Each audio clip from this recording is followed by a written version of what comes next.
نحن نقص عليك أحسن القصص بما أوحينا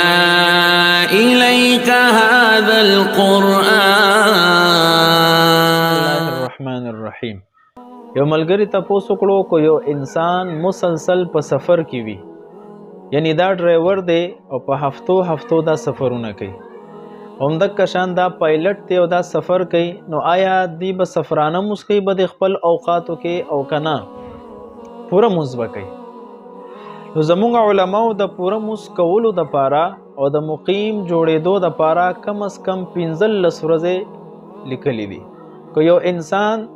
په حالت د سفر کې دی او کم مقام ته چې د تل غواړي د الته د پاتې کېدو د 15 ورځو نیت دی یا د دینه د زیات، نو په دې صورت کې خو به دا انسان به د لاره کې خو به سفرانه مسکی، خو چې کله خپل مقام ته ورسیږي الته به پوره مسکی. او کو د 15 ورځو نه د کم نیت دی، مثلا 13 14 12 11 وغیرہ دومره ورځو یا د دینه کم، نو په دې صورت کې به دا شرعاً مسافر ګڼل کېږي او دا به سفرانه مسکی. نو د دې اصول په تناظر کې دا ډرایوران او دا پایلټان چې کوم دي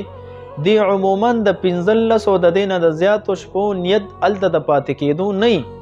زیات نه زیات الته یو شپه نیمه د آرام د پاره پاتې کېږي یا یو ورځ د آرام د پاره پاتې کېږي. نو لہذا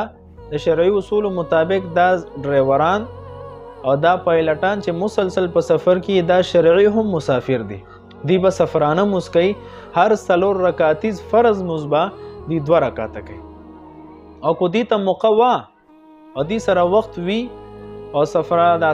د جلدې نه نو سنت تیمو کی، او کنا سفر د جلدې وی او د فرار وی، نو په دې صورت کې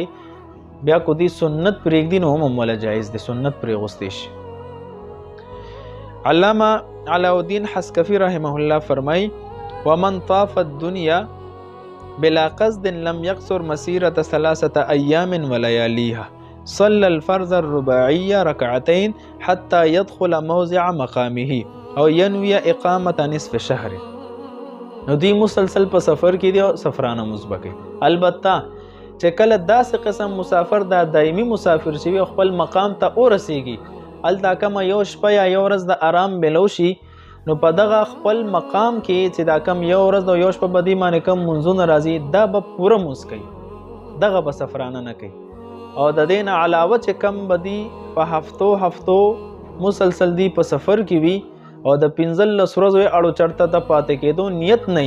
نو دی مسلسل په سفر کې دي او دی به سفرانه منځونه کوي. والسلام.